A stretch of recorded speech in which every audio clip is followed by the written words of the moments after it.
Donc je vais vous montrer dans cette vidéo les différents types de liaisons qu'il y a dans Fusion 360.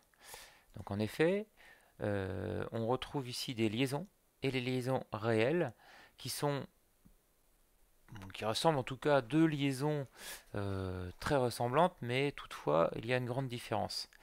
Tout cela va dépendre de, je dirais, l'environnement dans lequel vous travaillez, si vous êtes avec des composants qui sont déjà en place ou non. Donc pour cela, je vais ouvrir un fichier step qui est placé directement sur mon ordinateur. Et donc c'est un import, voilà, d'un petit montage d'une pince Destaco. Comme c'est un step, on a bien récupéré les composants, les différents ensembles et sous-ensembles qu'il pourrait y avoir, mais en aucun cas on va récupérer les contraintes. Donc on se retrouve effectivement avec les morceaux de l'assemblage sans aucune contrainte. Donc on va devoir refaire tout ça avec les liaisons. Alors, le fait déjà de déplacer les éléments comme ceci, le problème c'est que je ne peux pas revenir en arrière réellement sur la position des éléments parce que je n'ai pas activé une chose très importante en dessous Fusion qui est l'environnement, l'arborescence de conception. Je vais, alors malgré tout, je peux tout de même revenir en arrière avec un CTRL Z, ça c'est pas très grave, mais à tout moment dans un assemblage, on peut ici capturer l'historique de conception, ce qui va ramener tout en bas ici l'historique de création, étape par étape, sur laquelle je vais pouvoir revenir pour faire la modification. Si on ne fait pas ça déjà, le souci c'est qu'on ne pourra pas modifier nos actions, donc c'est pas on va dire paramétrique du tout. Ça sert dans des ensembles de type surfacique, forme libre, ou en tout cas modification de formes complexes. En aucun cas ici un assemblage. Nous voilà maintenant avec l'environnement concret de travail. Donc encore une fois, je vous rappelle qu'on n'a pas de position d'enregistrer, ou en tout cas de contrainte avec les composants. Mais le fait d'avoir maintenant l'historique de conception d'activer, j'ai ici la possibilité de revenir et de rétablir la position d'origine, qui est effectivement ce petit icône ici qui correspond au placement de mes éléments lorsque j'ai soit créé mon historique comment mon historique de conception ou lorsque j'ai placé mes éléments dans mon assemblage alors que mon historique était déjà créé. Alors, euh, ici, les éléments sont en place les uns sur les autres. Normalement, ils sont bien positionnés du fait qu'ils aient été exportés depuis le logiciel qui a conçu l'assemblage. Moi, je vais simplement donc récupérer les contraintes qu'il y a entre les éléments. Il y a donc ici la possibilité de partir sur des liaisons réelles. Les liaisons réelles, ce sont les contraintes que l'on va récupérer des éléments qui sont en place les uns avec les autres. Par exemple, cette poignée et cette, je dirais, la poignée métallique et la poignée caoutchouc vont être rigides entre elles et on aura la possibilité, vous voyez, de la déplacer ensuite avec. Ça ne bougera plus. La contrainte aura été générée grâce à ça. On a également, attention au sol, ici c'est la pièce de référence, donc ce serait bien qu'elle soit placée correctement à l'origine. Donc on va pouvoir prendre cette pièce-là, sélectionner également les origines et utiliser le même type de contrainte en mettant liaison réelle et en étant rigide. Cet élément-là va être bloqué, voilà, à l'origine. C'est très pratique de faire ceci. On aurait pu prendre l'élément également et le bloquer au niveau de la terre. Après, c'est qu'un blocage et pas une contrainte. Donc là, on a une vraie contrainte sur laquelle on pourrait revenir, voire créer un petit jeu de décalage par rapport au sol, alors que bloqué, on est un petit peu coincé.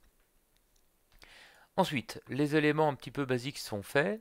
Je vais maintenant replacer des rotations sur les éléments. Donc, liaison réelle.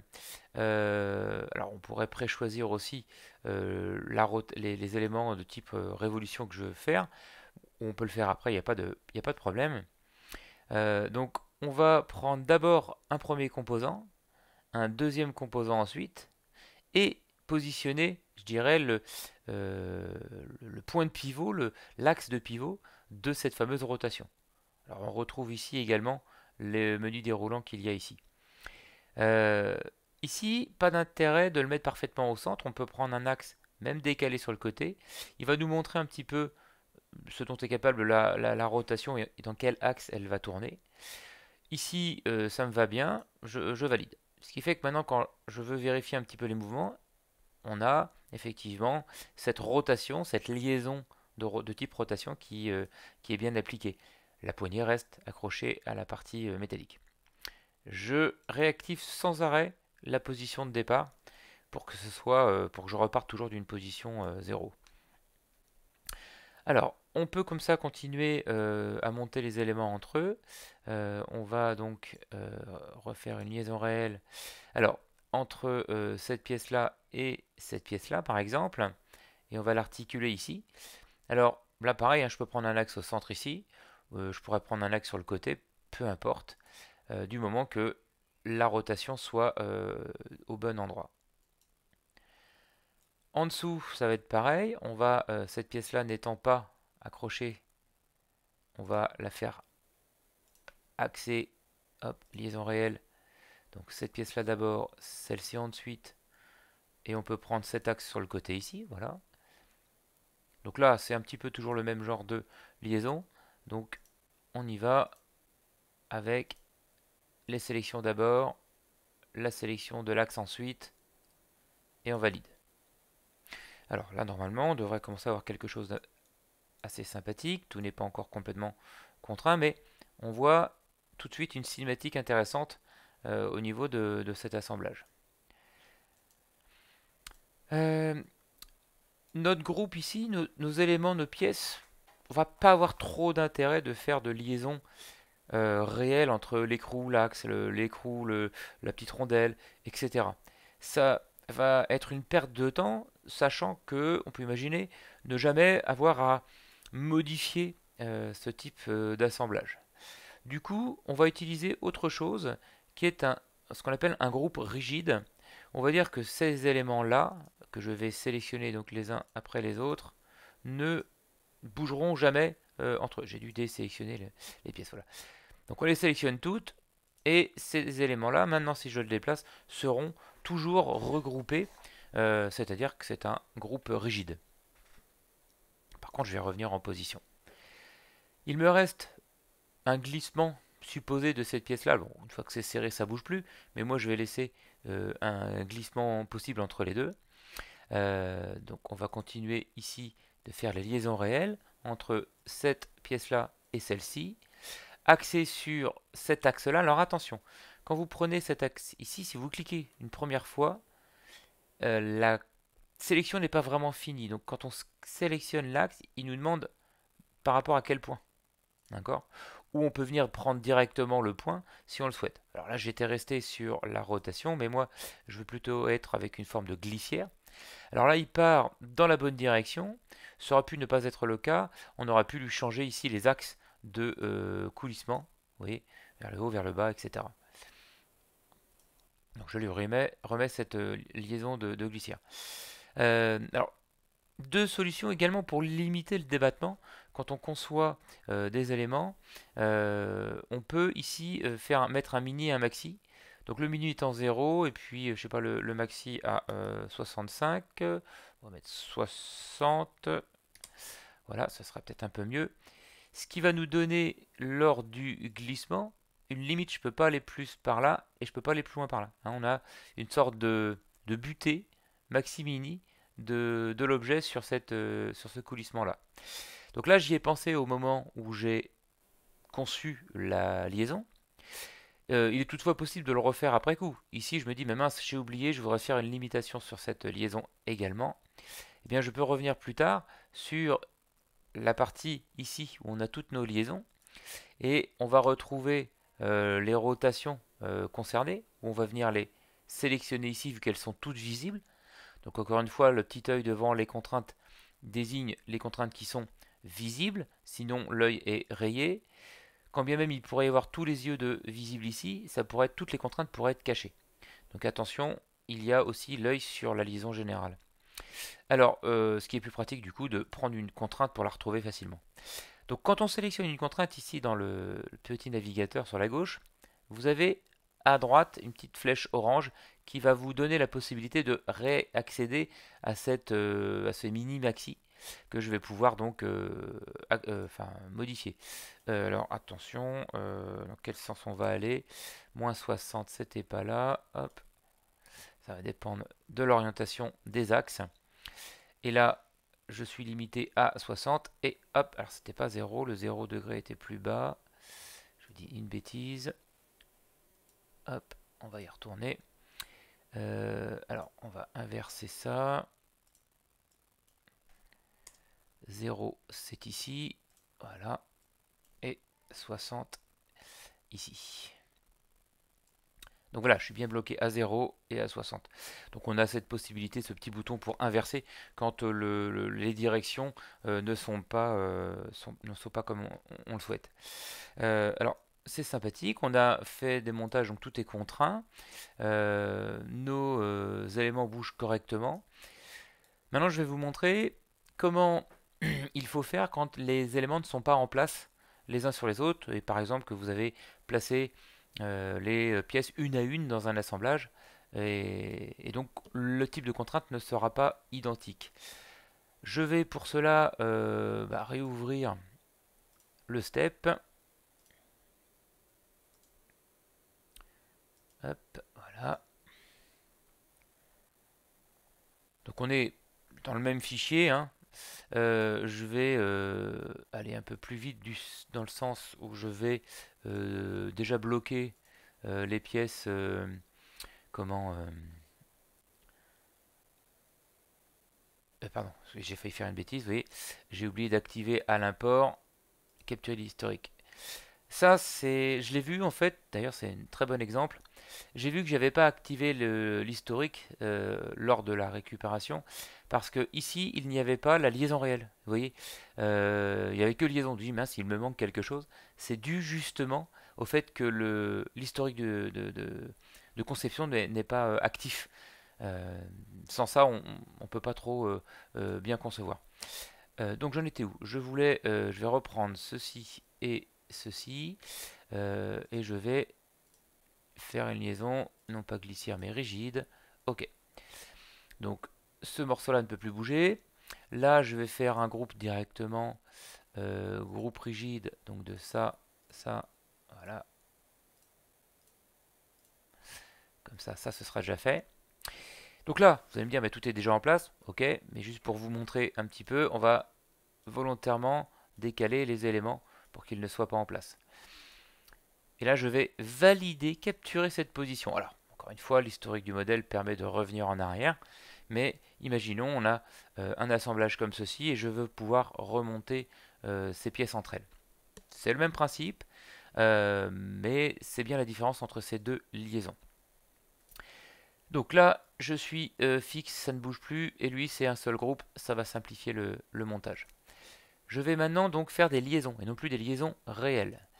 Je vais par exemple reprendre cette pièce-là et l'intérieur ici. Je vais me déplacer pour voir dedans. Il faut que je tourne un petit peu.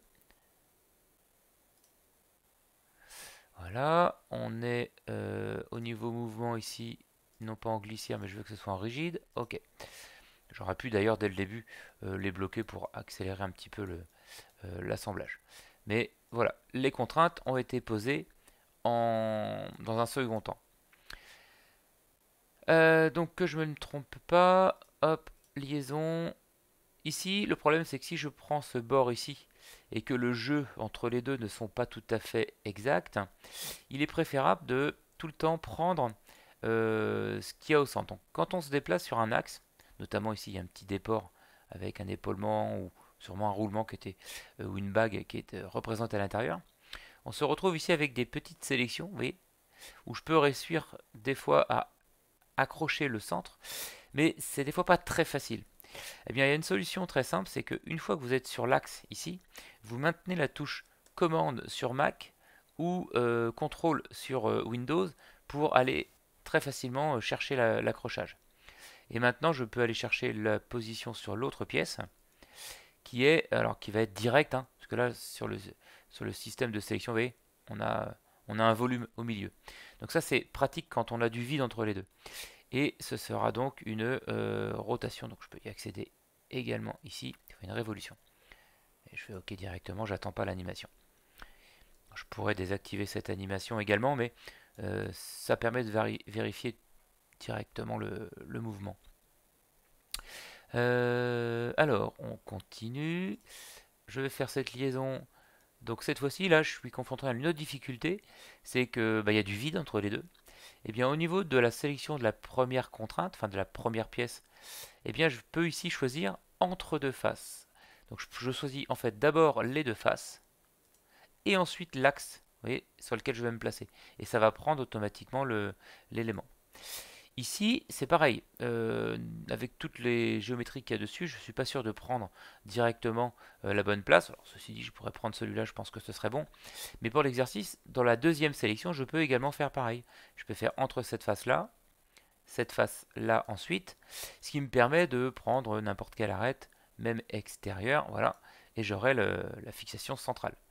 Et ceci dit, c'était pas du tout là que je voulais me placer. C'est pas grave, on va faire annuler, et je recommence. Liaison, on prend entre deux faces, une face, deux faces, l'axe ici de centrage. On va reprendre entre deux faces pour la deuxième sélection. Hop, voilà. Et on a l'axe ici. Et on est bien axé. Je vais faire OK. Alors, ici, ça bouge. Ici également. Je pourrais revenir en position. Hop, liaison. Là, pas la peine, on a le centre directement. Ça va aller dans le centre là-bas. Est-ce qu'il est peut-être préférable de prendre entre deux faces? Peut-être.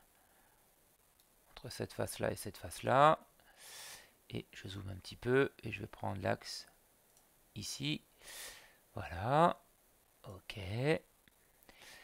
Alors, ça peut être aussi plus simple des fois de déplacer un peu les éléments pour retrouver les deux géométries à sélectionner, plutôt qu'elles soient les unes dans les autres. Alors, entre deux faces, c'est toujours pareil. Le centrage et l'axe. Alors, l'axe ici, je vais prendre le milieu aussi. Et OK. Donc, vous avez compris le principe. On retrouve les mêmes types de liaisons que l'on fait avec les liaisons réelles, mais avec des besoins de sélection un peu différents, vu qu'on a certaines difficultés de sélection. Alors, ici, on a une autre difficulté, c'est que j'aimerais placer cet axe-là parfaitement sur l'axe ici, et puis on n'a pas de point réel de centrage, comme ça pourrait être le cas pour un perçage. Eh bien, ça peut être pas mal de devoir activer, de devoir modifier la pièce ici, et de rajouter dessus une esquisse pour... alors là, c'était pour les positions d'origine, je vais capturer la position actuelle, on s'en fout. Ça serait pas mal de mettre un point d'esquisse sur lequel je vais pouvoir me placer. Je vais aligner ces points-là sur l'origine absolue ici. Et pourquoi pas mettre une petite cote de placement entre ici et là. Je vais mettre à 4. Ça me paraît pas mal comme position de départ. Je réactive l'assemblage. Hop, voilà. Et là, ce point-là peut servir de liaison, de contrainte. Alors, on a ici la possibilité d'utiliser des origines de la liaison. Alors, disons que je peux m'accrocher dessus si ça a la bonne position, mais il y a des fois, géométriquement, pour placer quelque chose sur un autre élément, on est obligé de mettre une sorte d'origine décalée. Ce serait le cas pour faire en fait ici une origine de liaison. On prendrait le point ici et on lui dirait l'origine elle est sur le côté à une certaine valeur et plus tard on pourrait récupérer ce point là pour comme point de jonction. Bon, là c'est pas le cas. Je vais pouvoir directement faire une liaison entre le point central ici et lui-même à cet endroit-là. Donc là, on va voir cet élément tourné. J'étais toujours en mode rotation. Je vais me mettre en mode glissière. C'est pas le bon axe. Hop, mouvement, c'est ici. On va se mettre en mode XY comme ceci. Tout de suite, je pense à activer peut-être les mini-maxi. On aurait le 0 et je sais plus 65 par exemple que l'on pourrait activer. Et maintenant, on a notre élément qui est bloqué, qui bouge dans les deux directions. Donc voilà pour les types de liaisons de Fusion 360, donc les liaisons, je dirais classiques et les liaisons réelles. Merci d'avoir suivi cette vidéo.